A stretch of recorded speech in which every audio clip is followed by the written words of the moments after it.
एक बार की बात है, एक गांव में बहुत लंबे समय से एक ही मुखिया काम कर रहा था।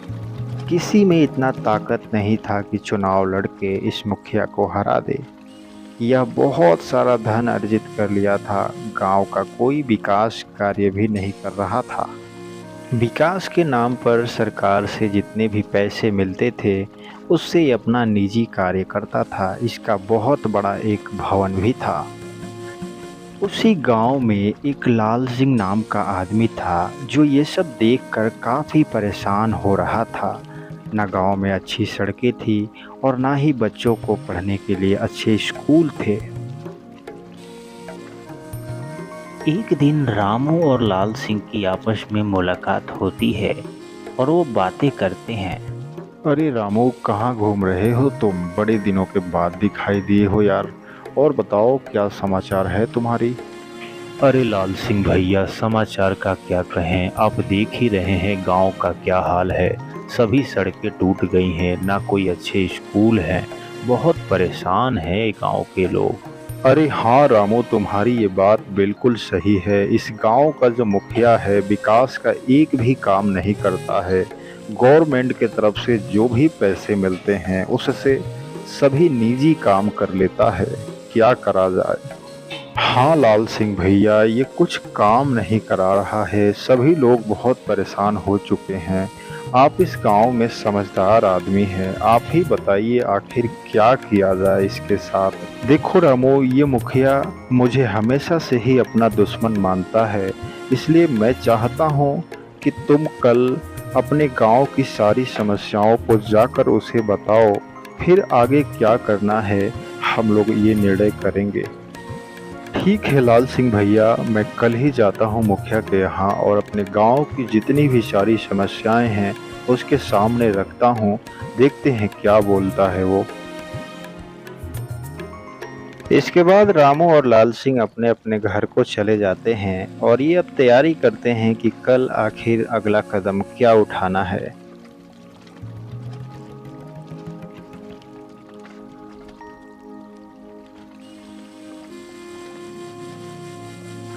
अरे राधा, क्या कर रही हो? कुछ खाने पीने के लायक रखी हो कि नहीं? भूख लग रही है। हाँ हाँ, खाने पीने का तो व्यवस्था है, मगर आप इतनी देर से थे कहाँ? मैं कब से आपकी इंतजार कर रही हूँ। अरे राधा, वो दरअसल रास्ते में लाल सिंह भैया मिल गए थे। इस गांव की स्थिति को तुम देख ही रही हो, क्या हाल बना हुआ है। उसी पर चर्चा होने लगा लाल सिंह भैया से। कल हमें मुखिया जी के पास भी जाना है और इन चीज़ों के बारे में बात करना है उनसे। अच्छा, तो इसलिए आने में लेट हो गया। ठीक है, कोई बात नहीं, आप आराम से खाना खा लीजिए और कल जाकर के आप लोग मुखिया जी से बात कर लीजिएगा।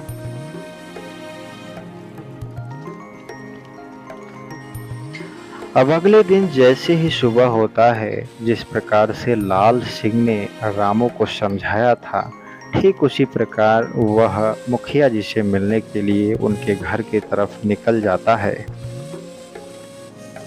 और अब देखते ही देखते रामू कुछ ही देर में मुखिया जी के घर पर पहुंच जाता है। नमस्कार मालिक, गांव की कुछ समस्याएं हैं, इसलिए मैं आपके पास आपसे मिलने आया हूं। अरे ठीक है, बोलो कौन सी समस्या आ गई है तुम्हारे पास कि तुम मेरे पास आए हो यहाँ पर? अरे मालिक, जब से बरसात स्टार्ट हुआ है, बहुत समस्या बढ़ गया है मालिक। गांव की सभी सड़कें टूट गई हैं। गांव से बाहर निकलने या वापस आने में बड़ा दिक्कत हो रहा है। हाँ, तो तुम क्या चाहते हो? अब मैं जाकर के तुम्हारे गांव के सड़कों को बनाना स्टार्ट कर दूं? तुम्हें पता है एक मुखिया के पास कितनी जिम्मेदारी होती है। ये सब काम अपने समय पर ही हो पाएंगे। अरे मालिक, हम लोग तो लगातार इस पर बात कर ही रहे हैं आपसे। बरसात शुरू होने से पहले भी हम लोग आपके पास आए हैं, लेकिन आपने इस पर कुछ खास विचार नहीं किया। अभी तक वैसे ही परेशानी बनी हुई है। देखो भाई, तुम मुझे बहुत ज़्यादा ज्ञान देने का प्रयास मत करो। मुझे पता है कब क्या करना है। तुम लोग मुंह उठा के चले आते हो, बस इतना ही पता है। मुझे पता है कि मैं कैसे कामों को कर पाता हूँ। तुम अभी यहाँ से जाओ। और इस तरीके से मुखिया रामू को डांट डपट करके बुरा भला बोलकर वहां से भगा देता है और रामू अपने घर जाने लगता है। ये सब होने के बाद बहुत निराश होकर के रामू अपनी पत्नी राधा के पास पहुंचता है। क्या हुआ जी, मुखिया जी ने आपकी बात नहीं मानी क्या? आप बड़े निराश दिखाई दे रहे हैं। कोई बात उनसे हो नहीं पाया क्या आपका? अरे नहीं राधा, मुखिया से मुलाकात भी हुआ, बात भी हुआ, लेकिन एक भी बात मानने के लिए तैयार हो तब ना।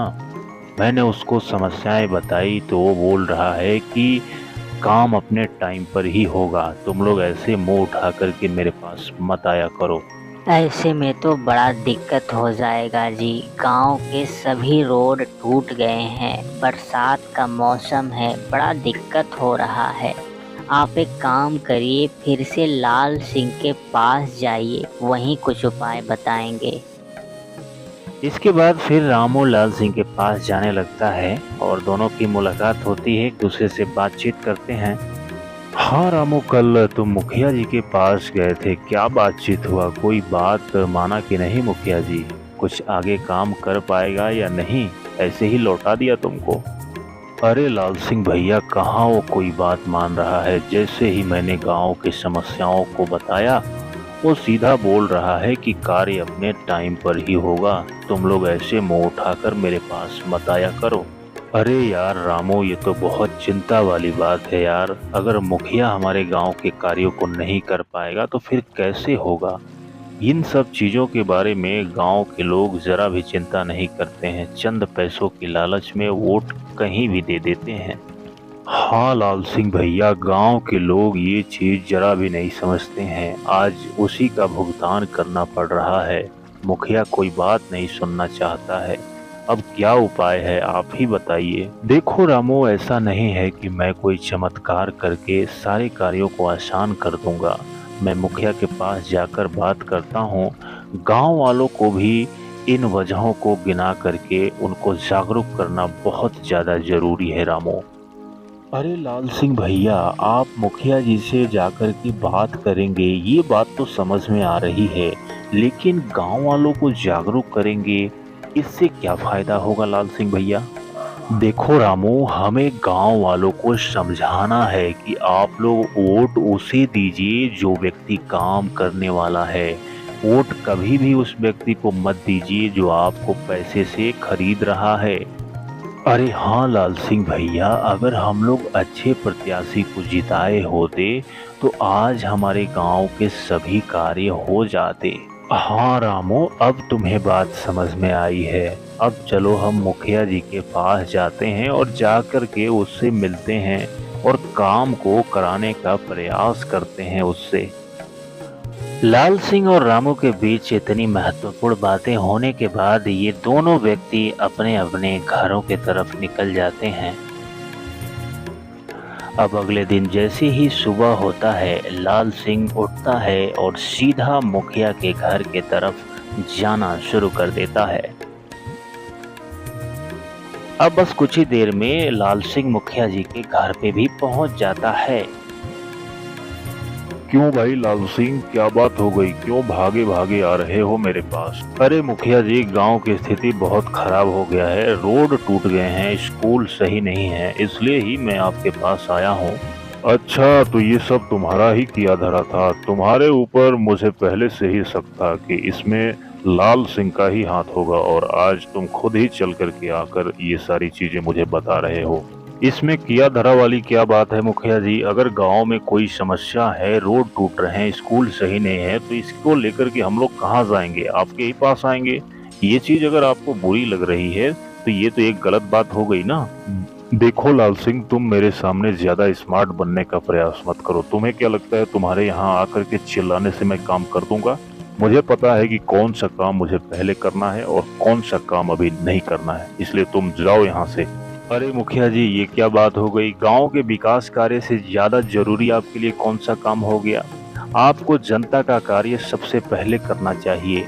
आप अगर नहीं करेंगे तो हम लोग अगला स्टेप लेंगे।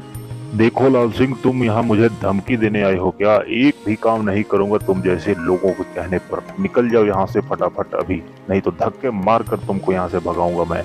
मुखिया जी, इसका परिणाम आपके ऊपर बहुत बुरा पड़ने वाला है अगले चुनाव में। आप देखिएगा अगले चुनाव में आपका क्या हाल होने वाला है।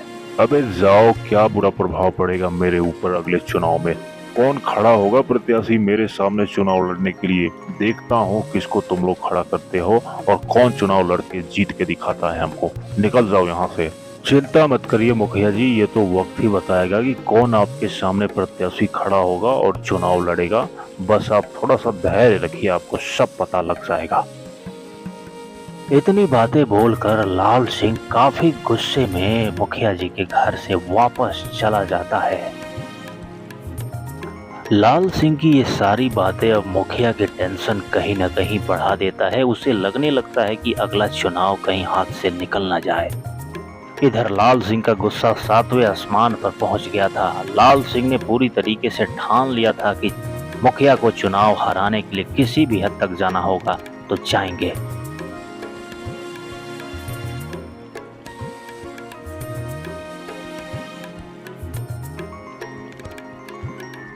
अरे लाल सिंह भैया, काफी गुस्से में लग रहे हैं। क्या बात हो गई? मुखिया के साथ में कोई लफड़ा हो गया क्या आपका?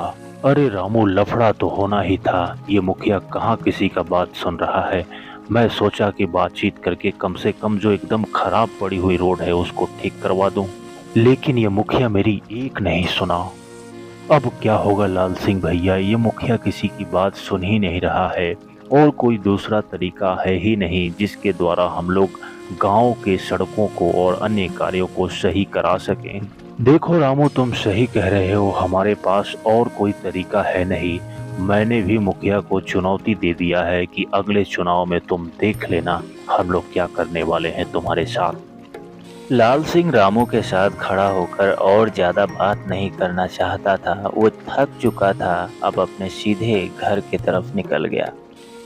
लाल सिंह घर के अंदर पहुंचता है, उधर उसकी पत्नी इंतजार कर रही थी। अरे आप कहाँ थे सुबह से? मैं आपका सुबह से इंतजार कर रही हूँ। शाम हो गया, अब आ रहे हैं आप? अरे ललिता, क्या बताऊं, गांव वालों की समस्याओं को लेकर मैं मुखिया के पास गया था, लेकिन ये मुखिया इतना बेकार आदमी है, एक भी बात मानने के लिए तैयार नहीं हो रहा है। अरे तो फिर ऐसे में कौन करेगा गांव का विकास कार्य, अगर मुखिया आपकी बात नहीं सुन रहा है? ये तो बड़ा मुश्किल काम है। देखो ललिता, मैंने भी मुखिया को अगले चुनाव के लिए धमकी देकर के आया हूँ, लेकिन सवाल ये है कि आखिर अगले चुनाव में मुखिया के सामने खड़ा कौन होगा। देखिए जी, मुझे लगता है कि आपसे बेहतर मुखिया के सामने कोई दूसरा कैंडिडेट हो नहीं सकता है, इसलिए मैं चाहती हूँ कि आप ही मुखिया के सामने चुनाव लड़ें और उसे हराएं। लोग आपको ज़्यादा वोट करेंगे, मुझे विश्वास है। अरे ललिता, ये तुम कैसी बात कर रही हो? गांव वाले सोचेंगे कि लाल सिंह ये सब अपने लालच में इतना बवाल किया है, पता नहीं वो लोग क्या सोचेंगे हमारे बारे में। इसके बाद बड़े मुश्किल से लाल सिंह की पत्नी ललिता लाल सिंह को चुनाव लड़ने के लिए तैयार कर देती है। देखो ललिता, मैं तुम्हारे कहने पर चुनाव लड़ने के लिए तैयार हो गया हूँ, लेकिन तुम्हें हमारी मदद करना पड़ेगा। तुम जाकर के गांव की महिलाओं को ये विश्वास दिलाओ कि वो मुझे वोट करें और जिताएं। आप इसके लिए एकदम बेफिक्र रहिए, हम गांव के महिलाओं को जाकर के बताएंगे कि एक अच्छे कैंडिडेट आपके सामने खड़े हुए हैं, उनको वोट दीजिए। और अब लाल सिंह और उसकी पत्नी ललिता मुखिया को इस चुनाव में हराने के लिए पूरी तरीके से मूड बना चुके थे। इसके बाद लाल सिंह की पत्नी ललिता गांव वालों से संपर्क साधने के लिए सीधा गांव के तरफ निकल जाती है। ललिता चलते चलते जैसे ही आगे जाती है उसे एक घर दिखाई देता है। वह उस घर की तरफ आगे बढ़ने लगती है। ललिता घर के बाहर से ही आवाज लगाते हुए अंदर प्रवेश कर जाती है। उसे एक महिला दिखाई देती है। अरे आप कौन हैं? आप इस तरीके से घर के अंदर क्यों आ रही हैं? क्या चाहिए आपको? अरे बहन, तुम बिल्कुल भी परेशान मत हो। मेरा नाम ललिता है और मैं लाल सिंह की पत्नी हूँ। मैं तो यहाँ बस आप लोगों से कुछ बातें करने आई हूँ। अरे आप लाल सिंह भैया की पत्नी हैं? मैं तो डर ही गई थी कि आखिर कौन आ गया इस तरीके से मेरे घर में। बताइए, क्या बात करना है आपको? देखो बहन, मेरे पति लाल सिंह जी इस बार मुखिया का चुनाव लड़ रहे हैं। गांव की कितनी समस्याएं बढ़ गई है आपको तो पता ही है। इस गांव का मुखिया कोई काम नहीं करता है, इसलिए वो चुनाव लड़ना पसंद कर रहे हैं। आप लोग उन्हें वोट देने का प्रयास करिएगा। अरे ललिता बहन, ये तो बहुत अच्छी बात है। इस गांव के सभी लोग यही चाहते हैं कि ये मुखिया बदल जाए और कोई नेक आदमी मुखिया का चुनाव लड़े। हम लोग उसे जिताएंगे। बहुत अच्छी बात है बहन, आप अपना ख्याल रखिए। अब मैं अपने घर जा रही हूँ। और अब इस तरीके से ललिता गांव के एक एक घर में जाकर के लोगों के बीच क्या माहौल है इसका पता कर लेती है। ललिता को इस बात का पता चलता है कि गांव के सभी लोग इस मुखिया से परेशान हैं, वो लोग इसे हटाना चाहते हैं। ललिता सीधा इसके बाद अब अपने पति लाल सिंह के पास अपने घर पर पहुंचती है।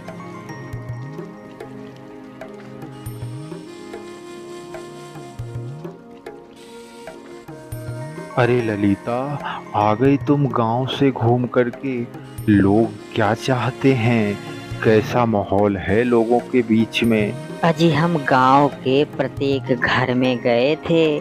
सभी लोग यही चाहते हैं कि इस मुखिया को हटाया जाए। तुम बिल्कुल सही पता करके आई हो ललिता। गांव के सभी लोग परेशान हैं। लोग यही चाहते हैं कि कोई नेक आदमी इस गांव का मुखिया बने और गांव का विकास हो सके। इसका मतलब तो ये हुआ जी कि आपका मुखिया बनना इस बार पूरी तरीके से तय है। लोग मूड बना चुके हैं आपको मुखिया बनाने के लिए। अरे नहीं नहीं ललिता, केवल मुखिया बनना मेरा उद्देश्य नहीं है। मेरा तो उद्देश्य इस गांव का विकास है। तुम देख रही हो, इस गांव में ना अच्छे स्कूल है ना सड़क है।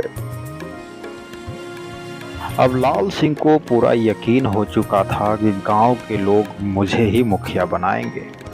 लाल सिंह एक बार फिर गांव के तरफ निकल जाते हैं और वहां उसकी मुलाकात रामू से होती है। अरे रामू, क्या हाल है भाई? मैं चाहता हूँ कि इस बार तुम लोग हमें सपोर्ट करो ठीक से। इस गांव के विकास कार्य के लिए मैं इस बार मुखिया का चुनाव खुद लड़ना चाहता हूँ। अरे लाल सिंह भैया, ये तो बहुत अच्छी बात है कि आप जैसे नेक आदमी इस गांव का मुखिया का चुनाव लड़ रहा है। हम सब आपके सपोर्ट में हैं। देखो रामू, मैं इस गांव की भलाई के लिए मुखिया का चुनाव लड़ रहा हूँ। जो पुराना मुखिया है शुरू से मुझे अपना दुश्मन मानता है। आप लोगों की सपोर्ट बहुत ज़रूरी है इस स्थिति में। और अब फाइनली लाल सिंह मुखिया का चुनाव लड़ जाता है। पूरा गांव उसके सपोर्ट में आकर के उसको वोट करता है।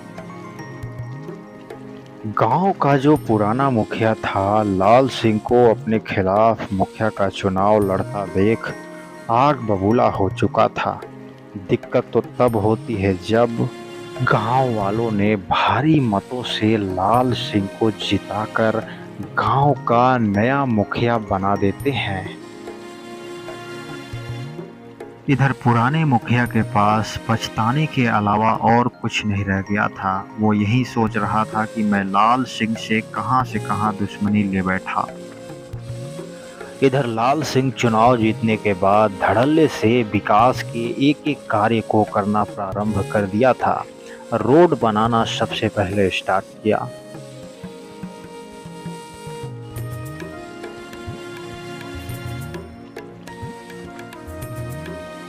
देखो रामू, मैंने रोड का कार्य स्टार्ट कर दिया है। मैं चाहता हूँ कि इसके बाद गांव में एक अच्छा विद्यालय और एक अच्छा हॉस्पिटल भी बनाया जाए ताकि लोगों को दूर न जाना पड़े। और इस तरीके से एक एक करके लाल सिंह गांव के सभी विकास कार्यों को करना प्रारंभ कर दिया। कुछ ही दिन के बाद गांव की छवि बदलने लगी। साथियों, ये कहानी अगर आप सभी को पसंद आया हो तो इस वीडियो को लाइक कर दीजिए। चैनल को अभी तक सब्सक्राइब नहीं किए हैं तो प्लीज़ सब्सक्राइब कर दीजिए।